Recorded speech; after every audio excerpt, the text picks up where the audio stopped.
अस्सलाम वालेकुम जी, ऑनलाइन वालों आवाज़ आ रही है आप लोगों को?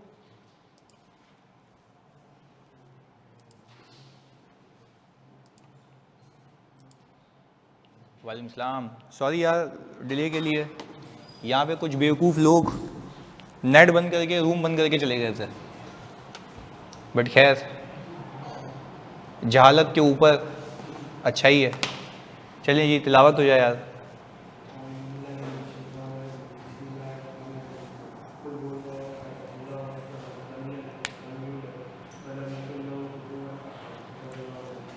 बिस्मिल्लाहिर्रहमानिर्रहीम। अच्छा भाई, अब जैसे कि मुझे पता है कि मुझे कुछ रिवाइज कराना चाहिए तुम लोगों को इन कोड ऑफ एथिक्स, तो मुझे जल्दी जल्दी एक एक करके मैं पूछूंगा और तुम लोगों ने यूँ फरफर बताना है मुझे, ताकि हम जल्दी से रिवाइज कर लें और पे सवाल पे आ जाएं।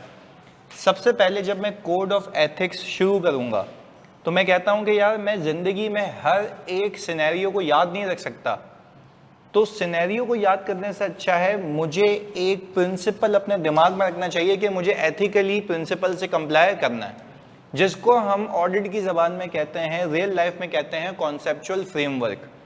कि आपके दिमाग में अगर मैंने फ्रेमवर्क चिपका दिया ना, तो कोई भी रंगो नस्ल का सवाल है आपसे अटेम्प्ट हो सकता है। आपने सिर्फ सोचना है कि क्या मैं आईने में देख के 5 प्रिंसिपल्स की कंप्लायंस के लिए अपने आप को हाँ कह सकता हूं? अगर जवाब आता है यस, दैट मीन्स कि you have complied with the ethical principles. तो आईने में देख के जो 5 प्रिंसिपल्स हैं वो कौन कौन से हैं? सबसे पहले integrity, objectivity, professional competence and due care, confidentiality और प्रोफेशनल बिहेवियर। ये 5 हो गए, ये बेसिक बात हो गई, कि तो थ्योरी हो गई। अब एक एक करके पूछता हूं, यानी जल्दी बता दो, आप लोग भी बताना। इंटेग्रिटी के अंदर मैं क्या देखता हूं? ऑनेस्ट होना चाहिए, स्ट्रेट फॉरवर्ड होना चाहिए, और अपने आप को किसी ऐसी इंफॉर्मेशन से एसोसिएट नहीं करना चाहिए जो कि फॉल्स और मिसलीडिंग हो। फिर एक बच्चे का मैं ग्रुप पे वो मैसेज देख रहा था कि अगर अभी किसी ने बच्चे ने लिखा था वहां पे ग्रुप पे कि अगर मैंने कोई भी इंफॉर्मेशन, एक समझने की बात है, कॉन्फिडेंशियलिटी की बात कर रहा हूं, अगर मैंने ऑनेस्टी में आके किसी रेगुलेटर को रिस्पॉन्ड कर दिया या बता दिया जो कि मेरी प्रोफेशनल ड्यूटी थी और लीगल ऑब्लिगेशन थी, तो वो मेरी कॉन्फिडेंशियलिटी का ब्रीच नहीं है, रिक्वायर्ड बाय लॉ में आता है। सही है ना? चलिए आगे। ऑब्जेक्टिविटी, ऑब्जेक्टिविटी का प्रिंसिपल तुम्हें यह कहता है कि तुम्हें अपनी प्रोफेशनल जजमेंट को बायसनेस की वजह से और कॉन्फ्लिक्ट ऑफ इंटरेस्ट की वजह से, अनड्यू इन्फ्लुएंस की वजह से सैक्रिफाइस नहीं करना। ये हो गई आपकी प्रिंसिपल ऑफ ऑब्जेक्टिविटी। अब ये तो जो प्रिंसिपल्स हैं वो कहता है कि भाई कोई अनड्यू इन्फ्लुएंस नहीं हो, कोई कॉन्फ्लिक्ट ऑफ इंटरेस्ट नहीं हो और बायसनेस नहीं हो। इन तीनों की वजह से आपकी ऑब्जेक्टिविटी, जजमेंट कॉम्प्रोमाइज नहीं होनी चाहिए। ये बात मुझे समझ आती है। फिर मैं एक स्टेप आगे चला गया, कॉन्फिडेंशियलिटी। अच्छा, कॉन्फिडेंशियलिटी में मल्टीपल चीज़ें हैं जो तुम्हें दिमाग में फिक्स कर लेनी है, याद नहीं करनी है, इसे समझ लेना है। समझने की चीज़ें क्या है? आपने वो इन्फॉर्मेशन जो कि एज अ बिजनेस और प्रोफेशनल रिलेशनशिप आपने गैदर की है, वो आप अपने मफाद के लिए या किसी और के मफाद के लिए यूज़, चाहे वो प्रोस्पेक्टिव एम्प्लॉयर हो या प्रीवियस एम्प्लॉयर हो, ऐसा ही है, चाहे वो प्रोस्पेक्टिव क्लाइंट हो या प्रीवियस क्लाइंट हो, आपने उसकी कॉन्फिडेंशियलिटी की रिस्पेक्ट करनी है। क्या आप किसी माहौल में बैठे हुए बाहर, तो क्या तब भी आपने ख्याल करना है? पक्की बात है। अच्छा, विद इन द फर्म भी ख्याल करना है, तो विद इन द फर्म, एक ही तो फर्म है, क्यों ख्याल कर रहे हो? क्योंकि डिपार्टमेंट्स अलग हो सकते हैं, दूसरी इंगेजमेंट हो सकती है, तो आपने विद इन द फर्म भी एक बैरियर रखना है, एक वॉल रखनी है। बात क्लियर है? ये हो गई कॉन्फिडेंशियलिटी। फिर मैंने कहा अगर कॉन्फिडेंशियलिटी के केस में रिक्वायर्ड बाय लॉ, तो क्या आप डिस्क्लोज करने के पाबंद हैं? यस। अच्छा, प्रोफेशनल ड्यूटी और राइट हो तो भी हैं। और अगर क्लाइंट ने परमिशन दी हुई है और आपका प्रोफेशनल राइट है, लेट्स से प्रीवियस यानी प्रीडिसेसर ऑडिटर से आप पूछते हैं बिफोर एक्सेप्टिंग एन क्लाइंट के भाईजान तुम्हें कोई ऐसे मसले तो नहीं पता जो मुझे पता होने चाहिए बिफोर एक्सेप्टिंग दिस क्लाइंट, तो क्या वो बंदा जो मुझे इंफॉर्मेशन डिस्क्लोज करेगा ऐसे ही करेगा या पहले क्लाइंट से परमिशन लेगा? क्लाइंट से परमिशन लेगा, क्योंकि उसकी प्रोफेशनल ड्यूटी है, वो परमिशन लेके मुझे वर्किंग पेपर रिव्यू कराएगा। यहां तक क्लैरिटी है? व्हाट इफ मैं तुमसे पूछता हूं, व्हाट इफ कोई केस चल गया हमारे ऊपर, तो क्या उस केस में अपने इंटरेस्ट को प्रोटेक्ट करने के लिए मैं इंफॉर्मेशन प्रोड्यूस कर सकता हूं? जैसे फॉर एग्जांपल रेगुलेटर आया, उसने बोला भाई तुमने ऑडिट नहीं सही किया, पेल दिया था, तुमने रिस्क असेसमेंट सही नहीं की, तुमने ये प्रोसीजर सही नहीं परफॉर्म की है, तो अब क्या मैं रिक्वायर्ड बाय लॉ में तो नहीं है खैर ये, बट क्या अपने यस प्रोफेशनल राइट है, और आपके पास फिर इसके लिए आप एंगेजमेंट लेटर में यूजुअली कवर कर लेते हैं कि अगर कोई लीगल प्रोसीडिंग हुई तो मैं अपने इंटरेस्ट को प्रोटेक्ट करने के लिए शो कर सकता हूँ। तो ये बेसिक बातें हो गई। अच्छा, फिर हम जो भी ये प्रिंसिपल था कॉन्फिडेंशियलिटी का, इसके आगे एक और आ गए प्रोफेशनल बिहेवियर और या professional competence and due care. मुझे एक बात बताओ, आपने क्वालिफाई कर लिया तो क्या काफ़ी है या आपने अपने आप को अपडेटेड रखना है? अच्छा, सिर्फ अपने आप को अपडेटेड रखना है या आपके नीचे जो लोग काम कर रहे हैं उसको भी? अच्छा, इसलिए कि क्लाइंट एक प्रोफेशनल कॉम्पिटेंट सर्विसेज रिसीव करे जो कि एक चार्टर्ड अकाउंटेंट से एक्सपेक्टेड है। ये बात क्लियर है? तो हमने हमेशा अप टू डेट रहना है। आप मुझे एक बात बताते हैं, अप टू डेट मैं कब नहीं होऊंगा तो क्या मसला है? मैं ऑडिट सही से नहीं करूंगा, ऑडिट सही से, अच्छा ऑडिट सही से नहीं करूंगा तो मेरी जजमेंट गलत होंगी, जजमेंट गलत होंगी तो मेरा ओपिनियन भी गलत होगा। दैट मीन्स कि you need to be updated. बात क्लियर है? चलें जी, आज मल्टीपल एग्जांपल्स भी सुनाने हैं तुम लोगों को आगे। फिर मैंने कहा हम आते हैं प्रोफेशनल बिहेवियर पे। आपने प्रोफेशनली बिहेव करना है, यानी ऐसी कोई हरकत नहीं करनी है जो आपके प्रोफेशन को डिस्क्रेडिट करे। यानी फॉर एग्जाम्पल आप रिश्वत लेते में मुलव्विज हो गए, क्या ये एक ऐसा एक्ट है जो प्रोफेशनल बिहेवियर के खिलाफ है?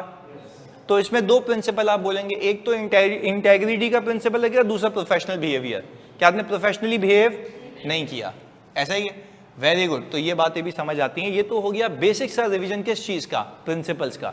अब एक एक करके सिनेरियोस को मैं 200 की स्पीड में कवर करता हूँ, तुम लोग मुझे बताओगे, सही जी? और स्पीड में बताना, वो भी बता देता हूँ, दुआ वो बता देता हूँ, सही जी? वो बता देता हूँ मैं। सुनो आगे फोकस के साथ। मैंने ये किया तो ये मैंने ये समझा कि भाई फॉर एग्जांपल क्लाइंट मुझे कह रहा है ऑडिट को जल्दी ख़त्म करो, टाइम नहीं है मेरे पास। तो मुझे बताओ कौन सा प्रिंसिपल हिट होता है? इंटिमिडेशन थ्रेट है। यानी इन प्रिंसिपल से कंप्लाई करने के लिए थ्रेट्स होंगे, और वो थ्रेट होते हैं हालात वाकयात, वो थ्रेट होते हैं। तो क्या हम ये कह सकते हैं कि भाई मेरे पास ये एक इंटिमिडेशन थ्रेट होगा, एक धमकी होगी कि भाई जल्दी खत्म करो अदरवाइज ऑडिटर चेंज हो जाएगा? अच्छा, इस थ्रेट को क्या हम ये कह सकते हैं कि भाई इससे मेरा एक प्रिंसिपल इंपेयर होगा? कौन सा? प्रोफेशनल कॉम्पिटेंस नहीं, गलत, रॉन्ग, ऑब्जेक्टिविटी का प्रिंसिपल। क्योंकि मैं अपनी जजमेंट्स को क्या करूंगा, कॉम्प्रोमाइज करूंगा ड्यू टू अनड्यू इन्फ्लुएंस। सही है? तो लिखने का तरीका क्या सिखाया था मैंने आपको, प्लीज सुनिएगा। लिखने का तरीका ये सिखाया था कि सिचुएशन को पिक करेंगे सवाल से कि client is asking to complete the audit by stipulated date. सही है? This will create a pressure and undue influence on the auditor. This is considered to be a कौन सा थ्रेट? Intimidation threat. ऐसा ही है? तो हम ये कहेंगे since this is a intimidation threat the principle of कौन सा? Objectivity will be compromise. सही है जी? अच्छा, इसके सेफगार्ड क्या हो सकते हैं? नहीं, पहले आप मैनेजमेंट से रिक्वेस्ट करेंगे, जो अभी सीख लेते हैं ना, पहले आप मैनेजमेंट से रिक्वेस्ट करेंगे कि भाईजान आप जो हैं हमें एक्सटेंडेड टाइम पीरियड दें। फिर दोस्त शायद विद गवर्नेंस से कहेंगे कि आप रियलिस्टिक टाइमलाइन सेट करें और आप एक्सपर्ट रिसोर्सेज लगा दें, जो कि प्लीज समझिएगा, एक्सपर्ट रिसोर्सेज लगा देंगे जो कि ये करेगी आपके लिए कि जो एक जूनियर बंदा एक हफ्ते में काम करेगा वो एक्सपर्ट एक दिन में भी कर सकता है, 2 दिन में भी कर सकता है। ये होता है। अब फॉर एग्जाम्पल अगर आप मेरे साथ लेके एक्सेल बैठेंगे और अपनी पेज पे चलेंगे तो ऐसी बात है भाई आगे होगा। सही ना? फिर जब तुम इस लेवल पे आ जाओगे, तुम किसी से कंपेयर करोगे तो वो तुमसे स्लो होगा।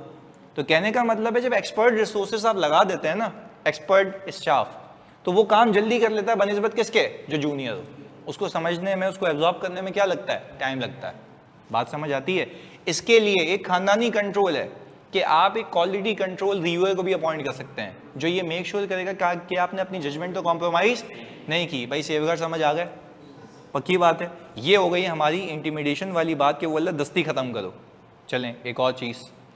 अब मैंने ये कहा कि फर्म का ऑडिट मैनेजर है जिसका बिजनेस रिलेशनशिप है क्लाइंट से, जिसका, अच्छा वो टेक्निकली वो जो मैनेजर है, जो कि उस क्लाइंट पे मैनेजर है, वो जो है बाकायदा अपना एक बिजनेस कर रहा है जो कि क्लाइंट को वो चीज़ें बेचता है। अच्छा, अब मुझे बताओ कौन सा इंटरेस्ट है? सिर्फ सेल्फ इंटरेस्ट है। इंटिमिडेशन भी है, बोलेगा निकलो वरना ये काम करते तो सही, अदरवाइज कॉन्ट्रैक्ट कैंसिल। बात समझ आती है? हाँ, फैमिलियरिटी दोस्ती यारी में होता है।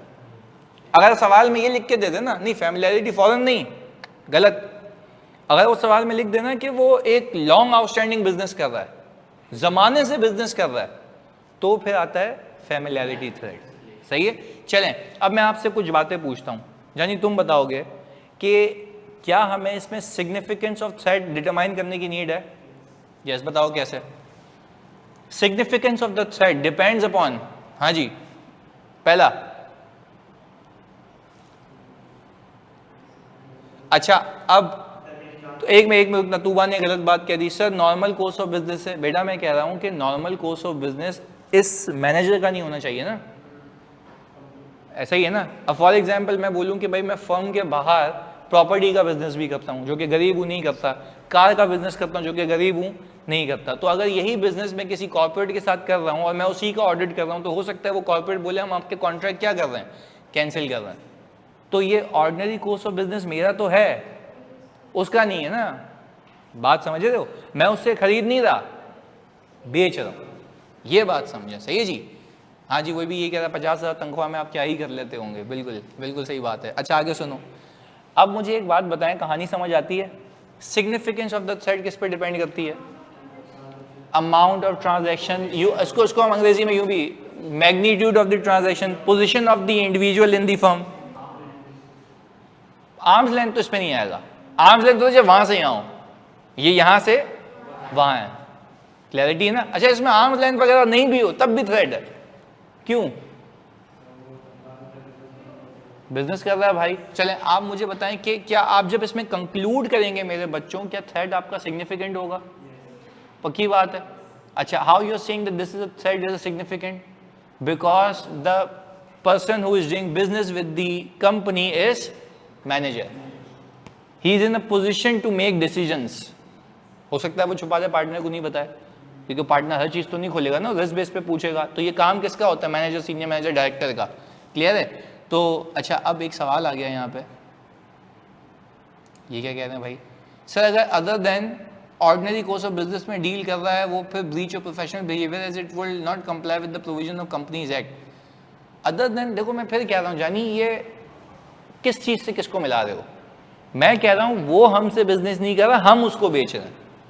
वो दूसरा केस है कि फर्म खरीदती है उससे चीजें। लेट्स से फर्म, आपको एग्जांपल दे रहा हूँ, फर्म खरीदती है एसी वाली एग्जांपल दे, फर्म एयर कंडीशनर्स खरीदती है, उससे रिपेयर एंड मेंटेनेंस कराती है उसकी, तो ये उसका ऑर्डिनरी कोर्स ऑफ बिजनेस है। याद आ रहा है? वो उलट केस है, तो आपने कंफ्यूज नहीं करना अपने आप को। क्लियर है? चलो मेरी वाली एग्जांपल के जल्दी से बता दो सेफगार्ड्स क्या हैं।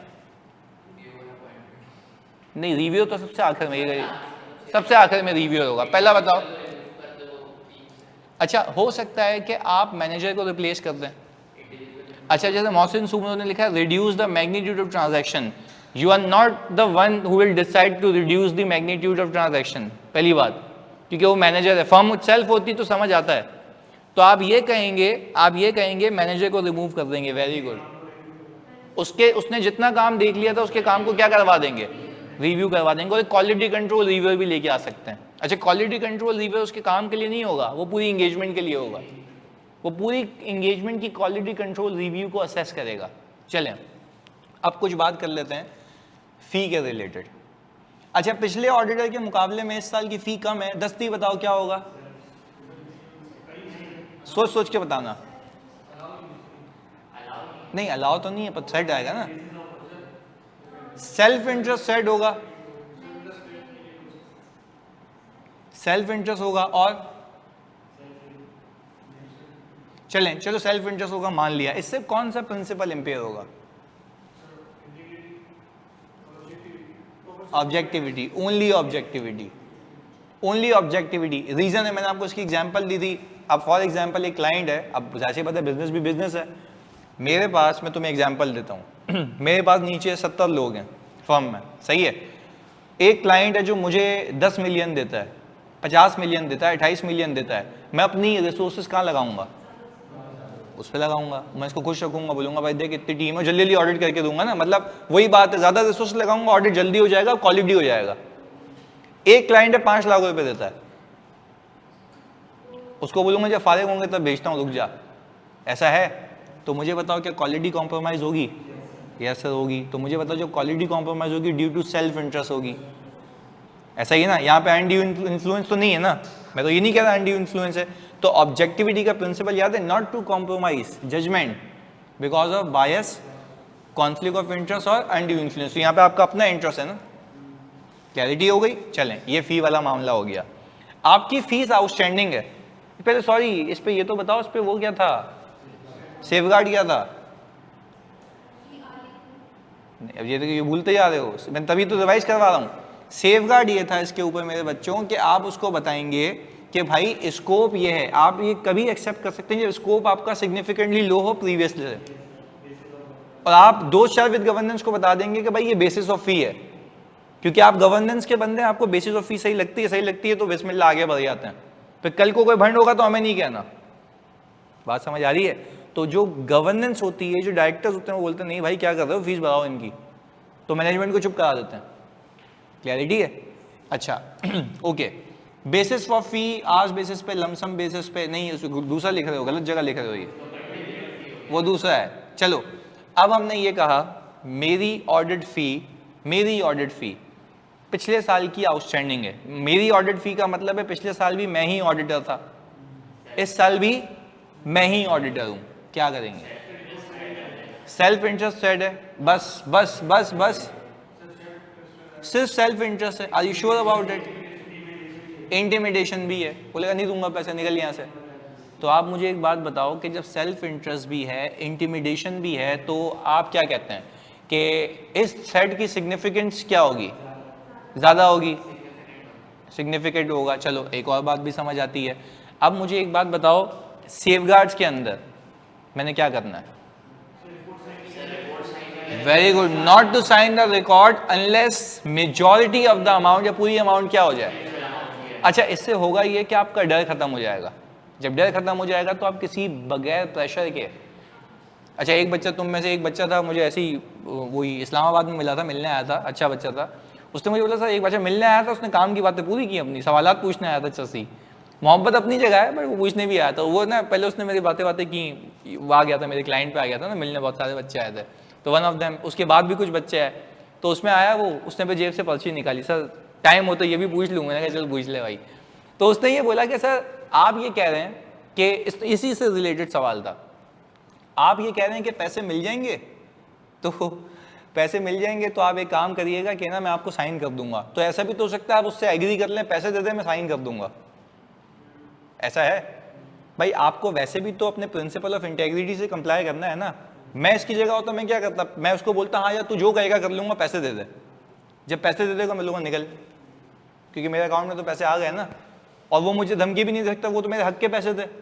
मैं फंसूंगा कब? जब हक से ज़्यादा मिले, यानी रिश्वत। अगर ब्राइब मिलती मुझे तो मैं क्या कहता कि भाई मेरे पे वो बल्ली है कि भाई मैं फंस जाऊंगा। तो अगर मुझ पे कोई ऑब्लिगेशन नहीं है, मुझे उतने ही पैसे मिले जितने मुझे मिलने चाहिए, तो उसमें कोई रिस्क नहीं है। मैं बेवकूफ़ बना सकता हूँ ना क्लाइंट को, मैं बोलूँगा यार पैसे दे दे जानी, तू जो कहेगा वो हो जाएगा, पैसे दे दे।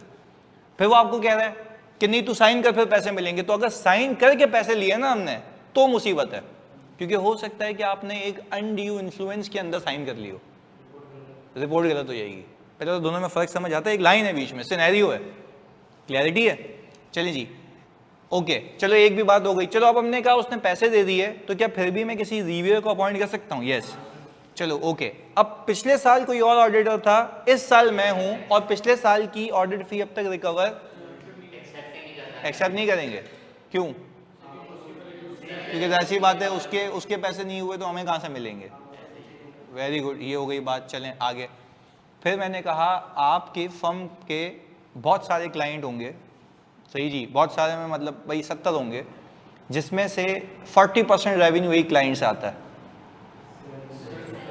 सेल्फ इंटरेस्ट साइड है, इंटिमिडेशन भी हो सकता है, ऐसा ही है ना। सेल्फ इंटरेस्ट हो सकता है, इंटिमिडेशन हो सकता है, बट इन सब के अंदर इन थ्रेड की सिग्निफिकेंस किस पे डिपेंड करती है कि आपके नंबर ऑफ क्लाइंट्स कितने हैं, सर्विसेज आप जो दे रहे हैं वो कौन कौन सी हैं। तो इसके लिए आपने करना ये होता है कि भाई आप इसके सेफगार्ड लगाएं। सेफगार्ड ये होंगे कि भाई क्या करेंगे, क्लाइंट्स बढ़ा देंगे, पर अगर क्लाइंट बढ़ा दिए फिर भी चिल्लर क्लाइंट लेके आया तो भी मर गए, उसकी सर्विसेज कम कर देंगे, जो कि लीस्ट लाइकली होता है, जो कि तो आप ऐसे बिजनेस को एक्सपेंड करें कि आपका जो वो वाला थ्रेड है ना, डिपेंडेंसी क्या हो जाए, कम हो जाए, और अपने काम को रिव्यू कराने के लिए कोई रिव्यू अपॉइंट कर लें। बात समझ आती है? ये भी बात हो गई। चलें, अब अगर मैं आपसे ये पूछूं इसके बाद, मतलब ये तो फीस रिलेटेड मामलात हो गए ना, कोई बंदा है फर्म में और वो वहां चला गया, वहां मतलब क्लाइंट पे चला गया, क्या रिस्क है? हमारा बंदा वहां चला गया, फर्म का बंदा वहां चला गया। अच्छा, एक तो आपने कहा फैमिलियरिटी, बिल्कुल सही, सेल्फ रिव्यू नहीं हो सकता, हमारा बंदा वहां गया, इंटिमिडेशन आ सकता है और सेल्फ इंटरेस्ट आएगा, 3। अच्छा, आप सुने, सेल्फ इंटरेस्ट कैसे आएगा कि, बात समझिएगा, नहीं, वो इंटरेस्ट नहीं है, वो इंटरेस्ट नहीं है, वो फैमिलियरिटी में आता है। पेमेंट आउटस्टैंडिंग, ये मुस्तफा ने जवाब दिया, पेमेंट आउटस्टैंडिंग। अब मुझे आप एक बात बताएं, वो कहता है कि सेल्फ इंटरेस्ट, वो बोलेगा पैसे दे, हाँ वेरी गुड, तो सुनना मेरी बात, तो हो सकता है फर्म के पैसे, मतलब फर्म को पैसे देने हो और उसके पैसे यहाँ फंसे हुए हों, तो वो बोलेगा भाई जल्दी पैसे दो, हो सकता है फर्म के पास उतनी पेइंग कैपेसिटी ना हो, तो वो क्लियर कराने की धमकी देगा पेमेंट की। तो बोलता है भाई पहले जब बंदा जा रहा है तो दस्ती पैसे क्लियर करो उसके, और ये भी आपको मैंने सिखाया था कि उसको किसी दावत वावत में ना बुलाओ। क्यों? ताकि वो फैमिलियरिटी साइड खत्म हो जाए। और फिर वो कहता है कि भाई सिग्निफिकेंस इस चीज पे डिपेंड करेगी उसकी यहाँ पोजीशन क्या थी। अच्छा, अगर वहां पे वो किसी बड़ी पोजीशन पे गया है तो भी थ्रेड क्या होगा, सिग्निफिकेंट होगा। तो इसका एक और सेफगार्ड भी ये था ना कि आपने एक काम ये करना है कि आपने उससे ज्यादा एक्सपीरियंस बंदा लगाना है, जिसको सारी चीजें पता हो, ज्यादा कॉम्पिटेंट बंदा हो, ताकि वो उसको चैलेंज कर सके। अदरवाइज फॉर एग्जाम्पल अज्यूम कर लो, अगर मैं किसी क्लाइंट पे चला जाता हूँ, मेरे बच्चे मुझे फेस करते हैं, तो मैं तो गुद्दी पे चमाट मार के भगा दूंगा, तो किधर भाई, किससे क्या हुआ, ये होता है, बताओ कहाँ लिखा हुआ है, तो मैं तो घुमाऊंगा ना बिला वजह। तो ऐसी बात है, अगर फिर वो कोई पार्टनर लेवल का, डायरेक्टर लेवल का बंदा आएगा तो कम्पीट करेगा ना, भाई तुम बताओ कहाँ लिखा हुआ है, तो वो एक मैच होना चाहिए। सही है जी, तो ये बात हो गई। अच्छा, इसको हम साइड में लगाते हैं। ये कौन सा मैटर था, यहाँ का बंदा वहाँ चला गया। अच्छा, वहाँ का बंदा, दो चीज़ें, वहाँ का बंदा यहाँ आया, अब थोड़ा सा कॉम्प्लेक्स बनाते हैं। वहाँ का बंदा जब यहाँ पे आया तो वहाँ का बंदा इसी साल आया, यानी फॉर एग्जांपल 2024 में जनवरी में उसने ज्वाइन किया, 2023 का हम ऑडिट कर रहे हैं और 2023 में वो वहाँ पे था। मुझे आप एक बात बताओ, क्या यहाँ पे कोई रिस्क है? सेल्फ रिव्यू है। अच्छा, और फैमिलियरिटी है, चारों आएंगे। चलो जी, आपने कहा self interest, intimidation, familiarity, self review था। चलो ये भी बात समझ आ गई। ओके, इस चीज की सिग्निफिकेंस ज्यादा है कम है?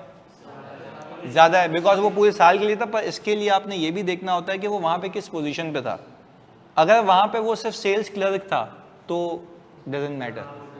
अगर वो फाइनेंशियल रिपोर्टिंग का मैनेजर था तो thread would be so significant. चलो अब मुझे बताओ, सेफगार्ड के अंदर क्या आप लोग इस बंदे को, जो कि वहां पे फाइनेंशियल रिपोर्टिंग का हेड था, पूरे साल रहा था 2023 में, तो 2024 में जब वो आया यहाँ पे जनवरी में, तो 23 का ऑडिट करेगा, क्या वो ऑडिट कर सकता है? क्यों? No safeguard can reduce the threat to an acceptable level. हाँ, 1 साल का कूलिंग ऑफ पीरियड है।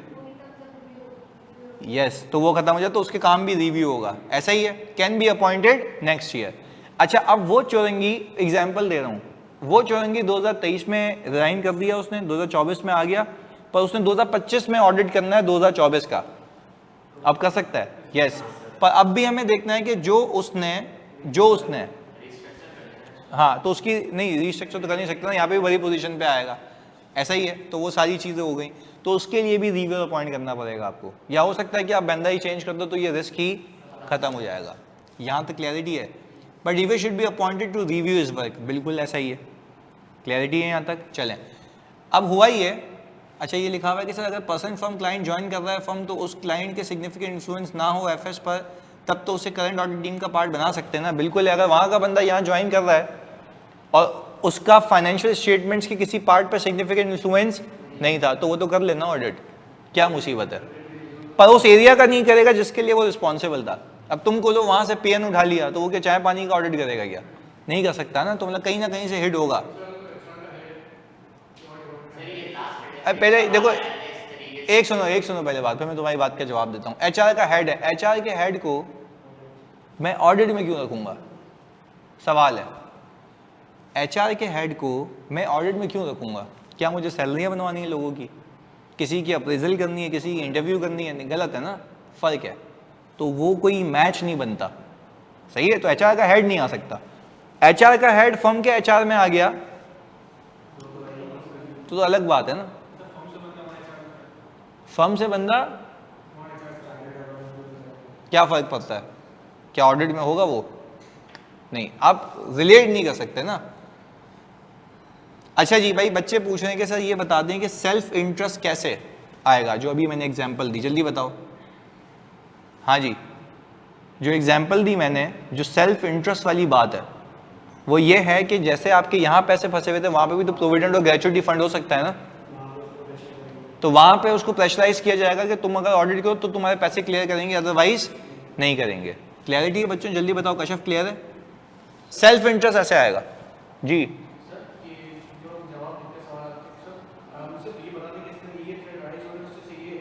नहीं, आपने बोलना ये थ्रेड अराइज हो रहे हैं, इस थ्रेड के बाद इसकी सिग्निफिकेंस है या नहीं है। अगर सवाल साइलेंट है तो फिर आप बोलेंगे significance of the thread depend करती है इन फैक्टर्स के ऊपर।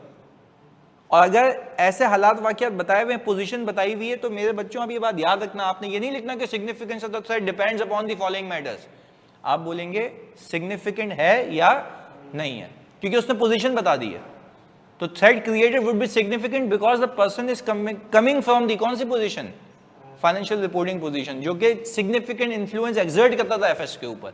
तो अगर पोजीशन बताई हुई है तो ये, अच्छा सारा मैं वापस से बता देता हूँ आपको। सेल्फ इंटरेस्ट, देखो आपने बोला पहले, हाँ देखो पहले आपने सिचुएशन उठाई, सिचुएशन में आपको पता लग जाएगा कि इसकी वजह से क्या आ रहा है, थ्रेट आ रहा है। अच्छा, थ्रेट सिग्निफिकेंट है या नहीं है, ये डिपेंड करता है हालात वाकयात पे, वो सेकंड चीज हो गई। अच्छा, तो फिर आप ये बताएंगे कि firm will implement the following safeguards in order to reduce the threat to an acceptable level. वो कनेक्ट कर दिया, तो ये सीक्वेंस होनी चाहिए। नहीं, सेफगार्ड अगर उसने नहीं पूछे, ऐसे हो नहीं सकता वैसे। नहीं, क्वेश्चन की लेंथ भी नहीं, मार्क्स वार्क्स भी छोड़ो। आपको वो हमेशा पूछता है, कोई मुझे सवाल दिखा दो जिसमें उसने नहीं बोला होगा मुझे सेफगार्ड, उसने वरना स्पेसिफिक बोला कि नो सेफगार्ड रिक्वायर्ड।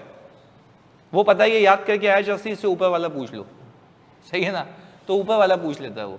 क्लैरिटी है। मैं वापस सेल्फ इंटरेस्ट को रिपीट कर देता हूँ। मैं कह रहा हूँ कि भाई सामने वाला बंदा अगर यहाँ आ रहा है तो हो सकता है कि उसके कोई आउटस्टैंडिंग ड्यूज हो, वहाँ पे उसका प्रोविडेंट फंड फंसा हुआ हो, वहाँ पे कोई ग्रेचुइटी फंड फंसा हुआ हो, कोई भी पैसे हो सकते हैं। तो यहाँ पे क्या क्रिएट हो जाएगा? Self interest threat. क्लैरिटी है जी?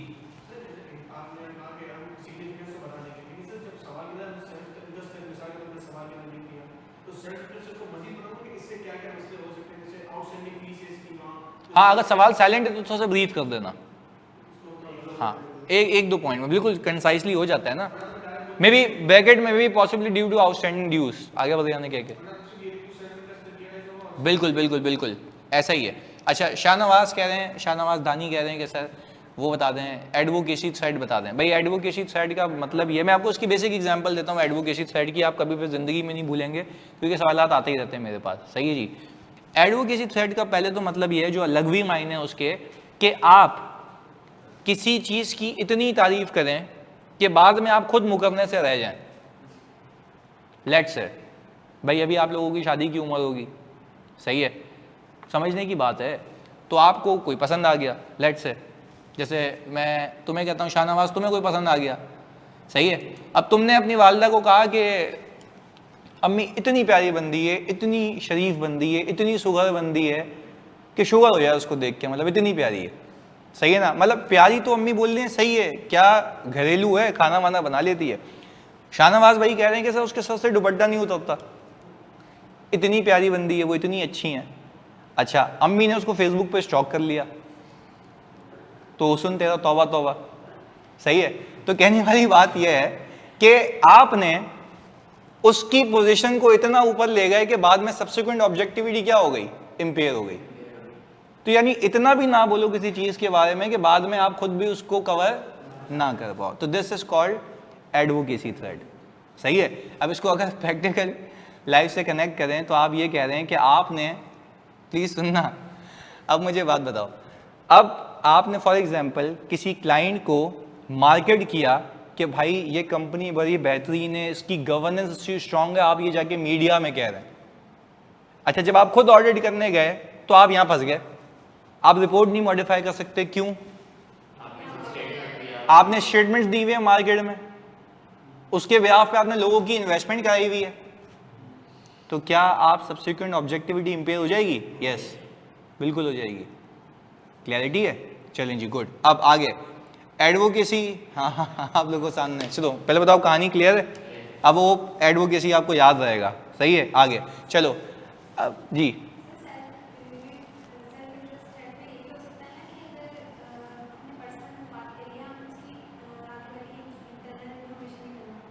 सेल्फ इंटरेस्ट में वापस बताएं।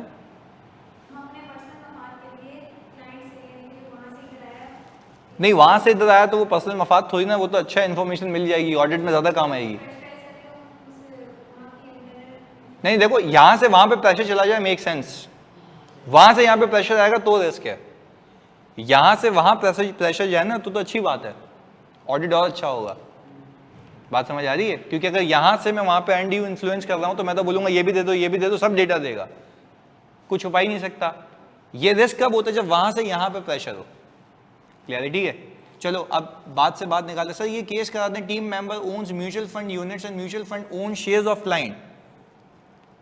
अच्छा भाई, मुस्तफा कह रहे हैं सर टीम मेंबर ओन करता है म्यूचुअल फंड यूनिट्स, सही है, और mutual fund owns the share of client. अच्छा भाई, ये केस लाएं, हालांकि ये है, ये शायद पास पेपर में आया था यार, और ये कोई इसमें रॉकेट साइंस नहीं है। इधर देख लो, ये कह रहा है कि भाई ये क्वेश्चन, ये वाला केस करा दें, इधर देख लो भाई।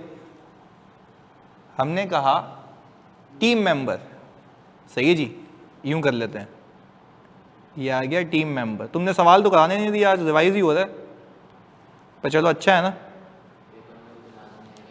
हाँ, लाजमी तो आना है। टीम मेंबर, प्लीज सुनिए, वो भी बताता हूँ जानी, सब बताता हूँ। एक मिनट रुकिएगा, एक मिनट रुकिए, सब्र करें। टीम मेंबर, ये म्यूचुअल फंड है। अब जैसे फॉर एग्जांपल आप समझे मेरे पास थोड़े से पैसे पड़े हुए होंगे ना, उस 50,000 में से मैंने 5,000 यहाँ डाल दिए, सही है, ये है म्यूचुअल फंड। अच्छा, म्यूचुअल फंड क्या करता है? आपसे पैसे लेता है और आगे क्या करता है? इन्वेस्ट करता है, सही है। अच्छा, आगे इन्वेस्ट कहां करेगा? कंपनीज में। भाई बात समझ आई ये वाली? अब देखो, कनेक्ट करता हूं आपको, बिल्कुल आसान कर दूंगा आपके लिए। ये सीए फाइनल में मैं बहुत करता हूं केसेस, क्योंकि वो उस लेवल के हैं, पर आपने सिर्फ यहां पे सोचना था। अच्छा, टीम मेंबर है, ये रहा, ये टीम मेंबर है, इसने म्यूचुअल फंड में इन्वेस्ट किए और म्यूचुअल फंड ने क्या कर दिया? कंपनी में इन्वेस्ट कर दी। अच्छा, कंपनी देगी इसको रिटर्न, जल्दी बताओ कंपनी इसको क्या देगी भाई? रिटर्न देगी। बहुत फोकस होकर देखिएगा, केस खत्म करते हैं इसको। कंपनी इसको रिटर्न देगी, जब कंपनी इसको रिटर्न देगी तो इन रिटर्न इसको रिटर्न मिलेगा। अच्छा, अब मैं आपसे एक बात पूछता हूँ, जरा लॉजिकल बात, मुझे आप एक बात समझाएं। अगर इस कंपनी का मैं ऑडिट कर रहा हूँ, लिंक ये बन गया ना, इस कंपनी का हम क्या कर रहे हैं? ऑडिट कर रहे हैं, और इसमें कोई आ गई मिस स्टेटमेंट, तो और जाहिर सी बात है इसकी ईपीएस नीचे आ गई, तो इसकी मार्केट वैल्यू भी, तो यहां हो जाएगा नुकसान। क्लियर है? कहां नुकसान होगा? तो मैंने तो म्यूचुअल फंड में इन्वेस्ट ही नहीं किया हुआ, मुझे क्या पंचायत है? मैंने तो म्यूचुअल फंड में इन्वेस्ट किया हुआ है, मतलब मैंने म्यूचुअल फंड में इन्वेस्ट किया हुआ है कंपनी में, कंपनी में किया हुआ है। तो आप मुझे एक बात बताएं, प्लीज मुझे बताएं, मैं तो एक इंडिविजुअल हूं, मैंने म्यूचुअल फंड को पैसे दिए, मैंने कहा भाई तू मेरे ब्याह पे फंड्स मैनेज कर, मुझे कमा के दे। इसने कहाँ इन्वेस्ट कर दिए? कंपनी में इन्वेस्ट कर दिए। अच्छा, कंपनी का ऑडिटर मैं हूं, अगर कंपनी ढुकी तो उसके शेयर्स भी ढुके, शेयर्स ढुके तो म्यूचुअल फंड की इन्वेस्टमेंट क्या हो जाएगी? तो उसकी अगर वैल्यू कम हो गई तो मुझे रिटर्न भी कम मिलेगा। तो मेरा आपसे सवाल है, क्या टेक्निकली मैंने इस कंपनी में इनडायरेक्ट इन्वेस्टमेंट की हुई है? तो अगर उस कंपनी में कोई गलती निकले तो म्यूचुअल फंड इफेक्ट होगा, और म्यूचुअल फंड इफेक्ट होगा तो मेरे रिटर्न्स इफेक्ट होंगे। आप मुझे इस कहानी पे खुद सोच के बताएं कि कौन सा थ्रेट है? सेल्फ इंटरेस्ट थ्रेट है, ऐसा ही है। तो जाहिर सी बात है सेल्फ इंटरेस्टेड इसलिए भी है क्योंकि आप अपने पर्सनल मफाद के लिए ये नहीं चाहेंगे कि आपको नुकसान हो, जबकि नुकसान किसको हो रहा है? म्यूचुअल फंड को। नुकसान किसको हो रहा है? म्यूचुअल फंड को। अच्छा भाई, अब वही बात कि इसकी आप सिग्निफिकेंस देखेंगे, बंदा देखेंगे किसने इन्वेस्ट किया हुआ, किसी जूनियर ने इन्वेस्ट किया हुआ, उसको उठा के साइड में फेंक दो, करता रहे ऑडिट। क्लियर है ना? किसी और की कंपनी में लगा दो। पोजीशन देखेंगे, मटीरियलिटी ऑफ इन्वेस्टमेंट देखेंगे कि कितना मटीरियल है। तो कहानी वही है कि आपके इसी पैरामीटर्स पे घूमती रहेगी, self interest threat, self review threat, intimidation threat, ये सारी चीजें कहानी इस पे घूमती है। क्लियर है? सर क्या हमें पता होता है कि कौन सी कंपनी में इन्वेस्ट करेगा? भैया जब म्यूचुअल फंड का मैं ऑडिटर हूं, अभी भी मैं करता हूं, आज भी मैंने फाइनल किया एक, तो म्यूचुअल फंड जब इन्वेस्ट करता है ना तो अपने एफएस में डिस्क्लोजर देता है। क्या देता है भाई? डिस्क्लोजर देता है कि मैंने यहां इन्वेस्ट किया हुआ है। तो जो म्यूचुअल फंड में इन्वेस्ट करके बैठा हुआ है उसको तो पता हो ना मेरे पैसे कहां लगे हुए हैं, क्योंकि अगर मैंने म्यूचुअल फंड में इन्वेस्ट किया हुआ तो मैं उसके फाइनेंशियल लाजमी देखता हूं। मुझे ये देखना होता है कि मेरे पैसे सही जगह महफूज हैं या नहीं है, वरना मैं पागल हूं उसको बोल रहा हूं, मैं खुद नहीं लगा लूं पैसे। तो अगर वो किसी ऐसे स्टॉक को खरीद के बैठा हुआ है जो मुझे पता है बिल्कुल फारेग है, तो मैं बोलूंगा भाई तेरे को क्यों दे रहा हूं, मैं खुद मैनेज कर लेता हूं। तो म्यूचुअल फंड का तो काम ही क्या होता है? एसेट मैनेजमेंट, पैसा मैनेज करना, ताकि मुझे कोई टेंशन ना हो। तो क्या वो फ्री में करता? नहीं भाई, वो अपना कमीशन लेता है, पर मेरे टेंशन फ्री हो जाता है। मैं बोलता हूँ ये ले पैसे मैनेज करती है, पर अगेन नजर तो रखनी है ना, और नजर रखने के लिए उसके क्या देखने होंगे? एफएस। एफएस में सब पता होता है कौन सी कंपनी में क्या इन्वेस्ट हुआ हुआ है। क्लैरिटी है? चलें जी सर, इफ थ्रेट बिल्कुल लेस सिग्निफिकेंट होंगे तो सेफगार्ड अप्लाई करेंगे, तो बेटा आप सोचोगे नहीं ना मोहसिन, मतलब तुम्हें एक बार खांसी आई तो क्या दवाई लेने पहुंच जाओगे डॉक्टर के पास? नहीं पहुंचोगे ना।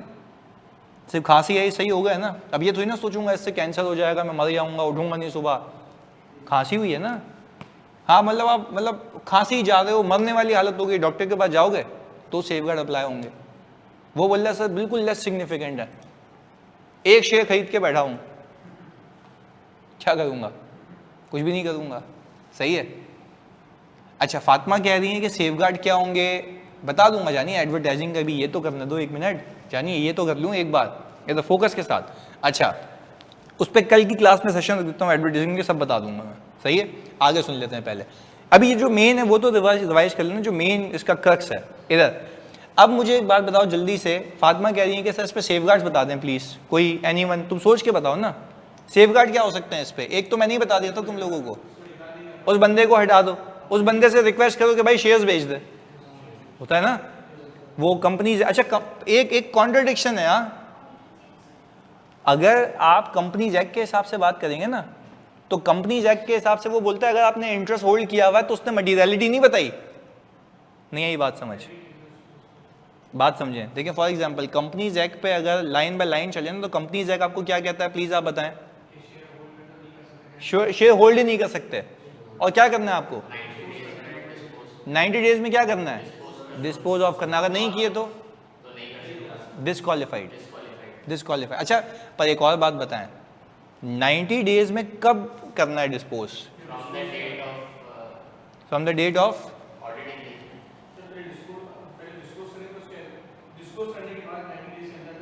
अपॉइंटमेंट के, हाँ डेट ऑफ अपॉइंटमेंट से 90 दिन के अंदर आपने क्या करना है? उसको डिस्पोज कर देना।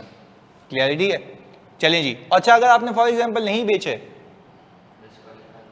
डिस्क्वालीफाइड, आप फिर ऑडिट नहीं करते। इसके बरक्स जो कंपनीज एक्ट के बरक्स जो आपका कोड ऑफ एथिक्स है वो आपको कहता है कि इमटेरियल पे जा सकते हो, इमटेरियल पे जा सकते हो। तो यहां पे कॉन्ट्रडिक्शन है, तो जब ऐसा सवाल आया तो दोनों को लिख देना कि भाई अच्छा वैसे प्रिवेल तो, हाँ प्रिवेल तो कंपनीज एक्ट ही करता है, वो तो दो राय नहीं है उस पर। हाँ तो बोले if we look at this from the code of ethics perspective, तो आप ये कहेंगे, हाँ प्रिवेल बिल्कुल करेगा, मैं भी खुद कह रहा हूँ ये प्रिवेल करेगा। यस तो आप बोलेंगे as per code of ethics it is not allowed to become the auditor of the company if you hold any shares या इंटरेस्ट इन द कंपनी, पहली चीज। दूसरा, पर if we look at this from the perspective of code of ethics, we need to look at the materiality of the transaction, कि material है या नहीं है, पोजीशन क्या है, वो सारी चीजें अपनी जगह है। क्लैरिटी है? अच्छा और मजे की बात यह है कि अगर हम वैसे देखें कि वहां पे जो कंपनीज एक्ट में बात होती है ना, ज़रा बहुत फोकस होके, प्लीज़ बहुत फोकस होके सुनना। कंपनीज एक्ट में जो बात होती है ना, आई डोंट नो आपने जो है ये मतलब कभी नोट किया नहीं किया, वहाँ पे पार्टनर, डायरेक्टर और any officer of the company लिखता है, नहीं ये बात समझ? वहाँ पे बात हो रही होती है पार्टनर की। यस, आप खोल के देख लें एक बार, वहां पे पार्टनर की बात हो रही होती है, पार्टनर और उसकी बीवी। याद आ रहा है भाई? ये मैं क्लियर कर रहा हूं आज, ये मैं क्लियर कर रहा हूं आपको ताकि गलती नहीं हो। कोड ऑफ एथिक्स बात करता है हर टीम मेंबर की, स्पेसिफिकली लिखता है। सही है जी। तो आप मुझे एक बात बताएं, वहां पे पार्टनर, उसकी बेगम या उसका माइनर चिल्ड्रन, वो तीनों अगर कोई शेयर्स या स्टेक होल्ड करते हैं तो भाईजान आप ऑडिट नहीं कर सकते। क्लैरिटी है? क्लियर है? और यहाँ के जो प्रिंसिपल्स हैं वो अप्लाई होते हैं सब पे। तो यहाँ वहाँ पे तो लॉजिकली समझ लो ना कि वहाँ अगर मैनेजर होल्ड करके बैठा हुआ है तो कोड ऑफ एथिक्स अप्लाई करना, कोई जूनियर होल्ड करके बैठा हुआ है तो कोड ऑफ एथिक्स। तो देखो मैनेजर भी कह रहा हूँ ना मैं, मैनेजर भी कोड ऑफ एथिक्स। तो पहले बताओ बीच की लाइन क्लियर है? ये क्लियर करनी थी आज की बात भी मुझे कि भाई थोड़ा सा एक फर्क होना चाहिए दोनों में, तो ये बात याद रखिएगा।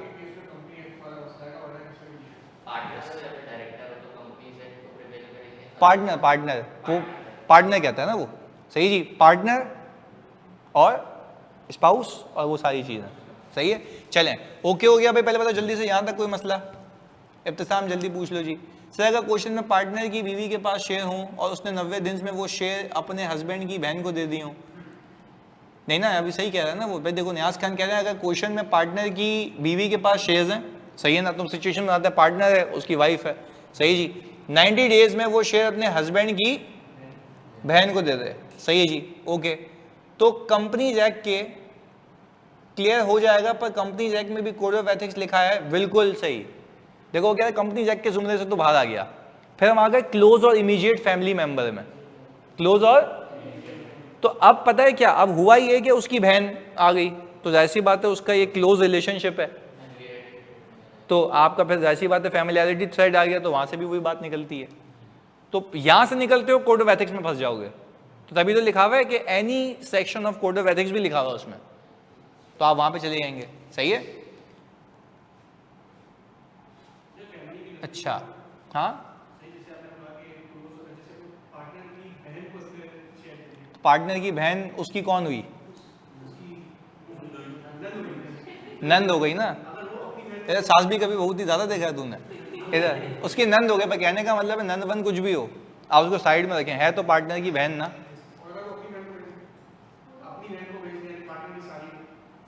पार्टनर की, तो फिर आप ये देखेंगे ना कि साली से रिलेशन कैसा है। अब मैं क्या बोलूँ इस पर, ये कह रहा है कि साली को बेच दे, तो ऐसे तुम घुमाते रहो पूरे घर में शेयर्स। सही है, तो ये बात है, सही है। खैर अब समझने की बात ये है कि आपने देखना पड़ेगा उसका रिलेशन के साथ। आपने देखें पेपर की हद तक ये करना है कि आपने ये कहना है कि आपने ये देखना है कि भाई क्या वो क्लोज फैमिली मेंबर के जुमरे में आता है या नहीं आता। आप वो सवाल में लिख के थे partner and you know his sister in law are good friends from the college time, तो तुम क्या लिखोगे? फैमिलियरिटी थ्रेड है, क्योंकि दोस्त भी होता है तब भी फैमिलियरिटी थ्रेड है, ये तो ज़्यादा ही हो जाएगा। क्लियर है? तो ये समझने की बात है। सही है जी, okay. Sir answer code of ethics से लिंक करेंगे, बिल्कुल। चलें जी, इस रिश्ते में वैसे ही एंड्यू इन्फ्लुएंस है, बिल्कुल ऐसा है। चलें जी। सर इंटरनल कंट्रोल में फ्लो चार्ट है वो पूरा एक्सक्लूडेड है ना? बिल्कुल पूरा एक्सक्लूडेड है। अबीबा कह रही है बहन भी सौतेली हो सकती है, बिल्कुल ऐसा है। अच्छा भाई अब प्लीज़ सुनिएगा फोकस के साथ। 8:37 तो हो गए, पर खैर तुम लोग ये सवाल तो कर नहीं पाओगे फौरन से। सर कंपनी एक्ट और कोड ऑफ एथिक्स में कॉन्फ्लिक्ट हो तो भाई क्या प्रिवेल करेगा? Companies act. कवर दोनों ही हो जाते हैं, सही है। चलें जी, यहाँ तक क्लैरिटी है, यहाँ का बंदा वहाँ का बंदा यहाँ, मैंने सब आपसे बातें कर ली हैं, रिवीजन हो गया है, पक्की बात है। और एक और भी चीज़ थी, प्लीज़ सुनना, कल भी हम क्लास रख लेते हैं। मैंने आपको एक और चीज़ सिखाई थी कि हम यहाँ से अपने कुछ लोग वहाँ पे सेकॉन्ड कर सकते हैं फॉर टेम्परेरी वर्क। पर मैंने याद किया, आपको मैंने बताया था, मैंने आपको ये बताया था कि वो कोई ऐसा काम नहीं करेगा जो कि मैनेजमेंट रिस्पॉन्सिबिलिटी अज्यूम करे।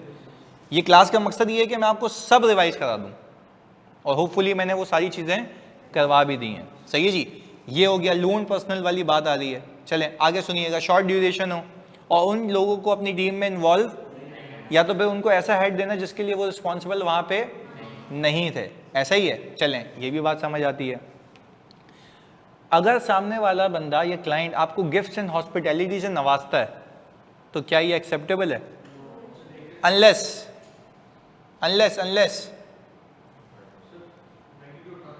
मैग्नीट्यूड ऑफ ट्रांजैक्शन कम हो या इममटीरियल या इनसिग्निफिकेंट नेचर के हो।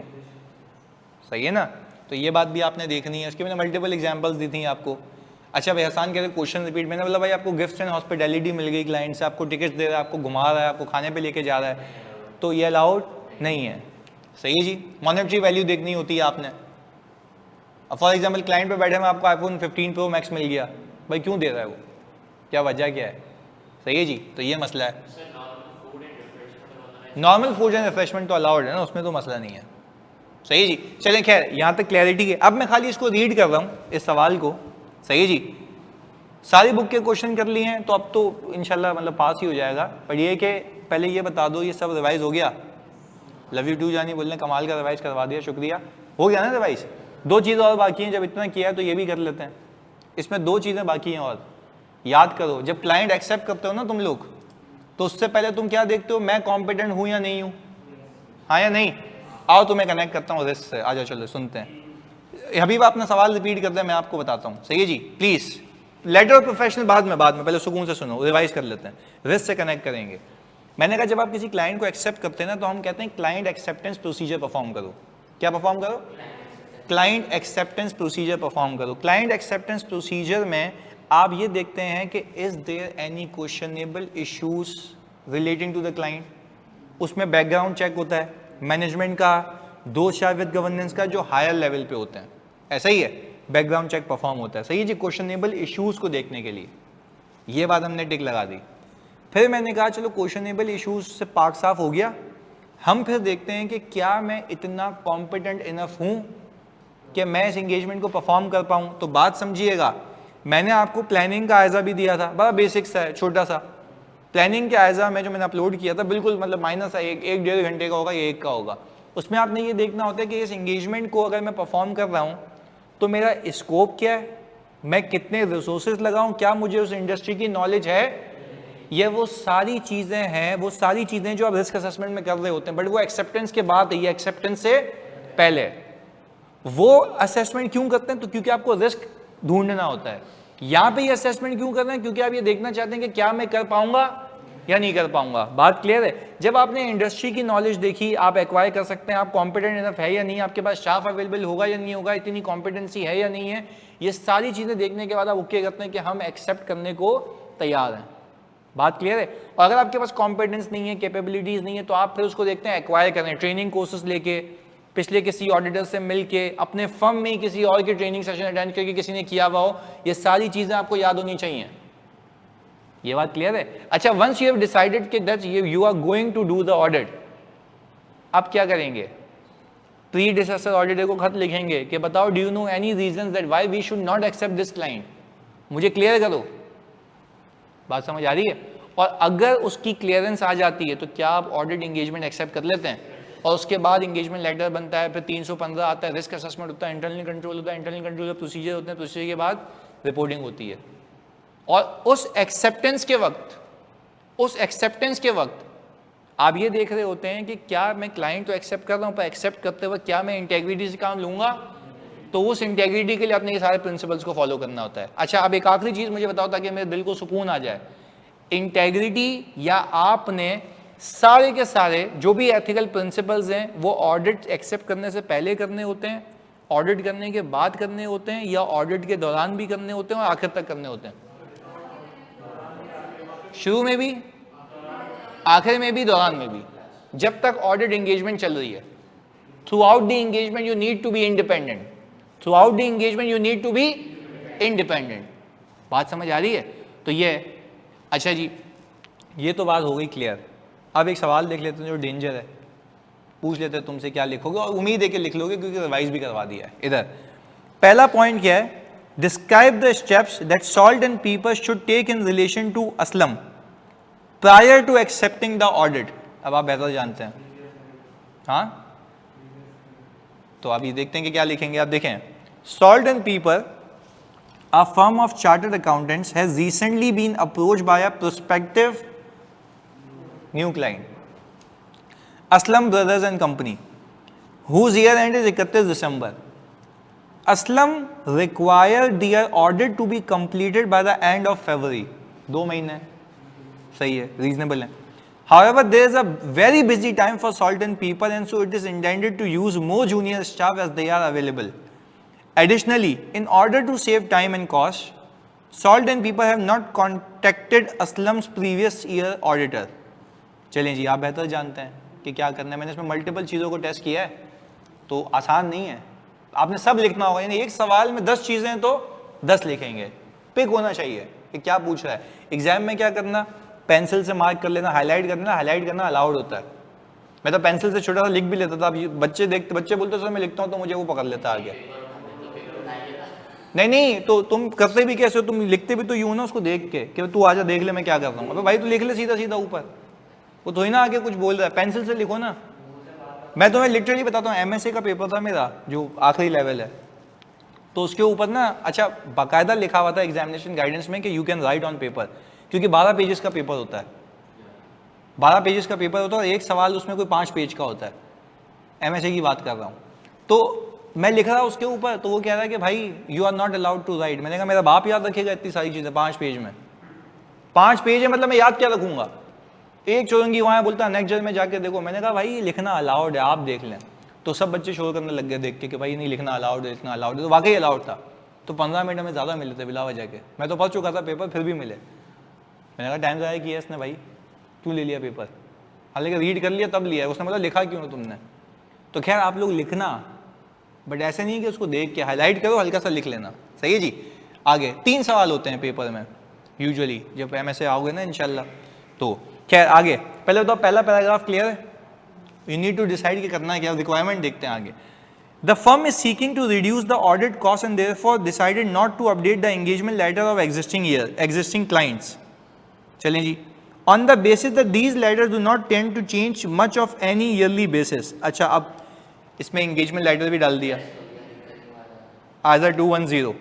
तो आप देखते हैं, on one of the Salt and Pepper existing client has proposed that this year's audit fee should be based on the percentage of their final pre-tax profit. The partners are excited about this option as they believe it will increase the overall audit fee. So जितने भी तुम्हें excite दिखते हैं, जितने भी इसमें मसले, मैंने कोशिश ये की है कि एंड टू एंड तक जो जो केसेस हो सकते हैं वो उसमें डाल दूं. सही है जी. तो अब खैर 15 मिनट में तुम ये सॉल्व तो नहीं कर पाओगे. इसका हल है, सिर्फ क्वेश्चन भेजता हूँ, क्वेश्चन की रिक्वायरमेंट्स भेजता हूँ. आप ड्राफ्ट करके आएंगे, कल मैं उसको सुनूंगा और फिर कल और सवाल करेंगे. डन है. कल एथिक्स भी कर लेंगे वापस से एक और बार. करना है एक और बार सवाल एथिक्स का करेंगे. मैंने आज रिवाइज हो गया ना. कल हम मतलब उम्मीद है कि पूरा ही हो गया तकरीबन. सही जी. इसी टाइम पे लगा देंगे कल सुबह. हालांकि आज भी 1.5 घंटे की लगाई थी, पर एक चर्सी हमारा वो उसका तो कल हिसाब करूंगा मैं. वो जो नेट बंद करके चला गया था वो तो आखिरी दिन होगा. हबीबा जल्दी बताओ लिख के क्या सवाल था. सर्विसेज कौन सी सर्विसेज फातिमा. वो जो हम नॉन ऑडिट सर्विसेज दे रहे होते हैं वो वाली, वो नहीं है. अच्छा, ये वाला टाइम मुझे बहुत सारे जब मज़ा आने लगता है तब क्लास खत्म हो जाती है. अरे यार जानी, इंशाल्लाह तुम ये बात सीए फाइनल में कहोगे इंशाल्लाह जल्दी. अच्छा, अगर हम प्रीवियस ऑडिटर को लेटर भेजेंगे तो क्लाइंट की परमिशन चाहिए होगी हमें. अच्छा देखो, जब हम प्रीवियस ऑडिटर को खत लिखेंगे ना, तो हमें क्लाइंट की परमिशन क्यों चाहिए. उसको परमिशन लेनी होगी कि वो मुझे बताए. सही है. चलिए यहाँ तो ये टाइम के लिए मुझे बच्चों ने खुद भी कहा था कि सर हम जब, क्योंकि कुछ बहुत सारे बच्चे ऐसे हैं जो रात को पढ़ाई करते हैं, तो वो रात को मतलब 4 बजे तक, तो फिर सुबह वो मर जाते हैं. तो इसलिए हम फिर ये वाला टाइम रखते हैं. सही है. ओके. तो अच्छा देखो, अब बच्चा कह रहा है सर कल सारे छोटे ऐसा कर ले, मुझे रिवाइज कराने में मसला नहीं, पर मैं कह रहा हूँ पहले इसकी प्रैक्टिस कर लेते हैं. सही है. क्या कहते हो जी. वो कर लेंगे, पर ये कल प्रैक्टिस इसी की चाहिए ना. ये मैं आपको सवाल भेज रहा हूँ. चलें जी, तो हम इसकी प्रैक्टिस कर लेंगे. इसके बाद अच्छा एक और चीज़, इसके बाद प्लीज़ सुनना. इसके बाद मैं तुम्हें बता देता हूँ जो मेरा दिमाग चल रहा है इस चीज़ पे. इसके बाद मैं तुम्हें कराऊंगा रिपोर्ट के सवाल और रिपोर्ट भी लिखने के, यानी वो तो तुम्हें कितना ही सिखा दिया, नहीं कुछ ये सवाल करा दूंगा सुनना, और एक मैंने प्रॉमिस किया था कि ऑडिट रिस्क और बिजनेस रिस्क सिखा दूंगा, ऑडिट और बिजनेस रिस्क वो भी कवर करा दूंगा, सही है। तो प्रॉमिस ये है कि अगले 3 दिन हम ये करेंगे, पहले तो ये कर लेंगे खत्म, दूसरा इसके बाद जो स्टेप है हमारा वो कर लेंगे हम रिपोर्ट। अच्छा रिपोर्ट में 1-2 सवाल करा दूंगा वो वाले जो कि आते हैं एग्जाम में। हाँ वो तो डन वो तो हो जाएगा, सही है जी। ये हो गया। फातिमा कह रही है कि सर कल लॉन्ग एसोसिएशन चले, वो भी भाई पहले बता दो ये क्लियर है, आप प्लीज़ बता दें ये वाली बात क्लियर है। रिपोर्ट कर लेंगे, रिपोर्ट में नॉर्मल जो सिनेरियो वाले सवाल है वो, और फिर रिपोर्ट में कहाँ क्या चेंज आएगा वो वाले भी, हो सकता है ओपिनियन भी ड्राफ्ट करवा दूँ तो उस पर हाथ साफ कर लेंगे, क्लैरिटी है। तो अगर आप ये कहते हैं तो हम फिर लंबी क्लास लगाएं ताकि ज़्यादा से ज़्यादा कर पाएँ। 2 घंटे पर तुम पेपर बाकी भी तो हैं तुम्हारे, दो कर लेते हैं आप, सही है 7 से 9 इसी टाइम चलें। रिव्यू एंगेजमेंट की ड्राफ्टिंग भी कर लेंगे, अब तक आई नहीं है मैं कर लेंगे, सही है। चलें ओके डन, चलो जी मिलते हैं, अल्लाह हाफिज़।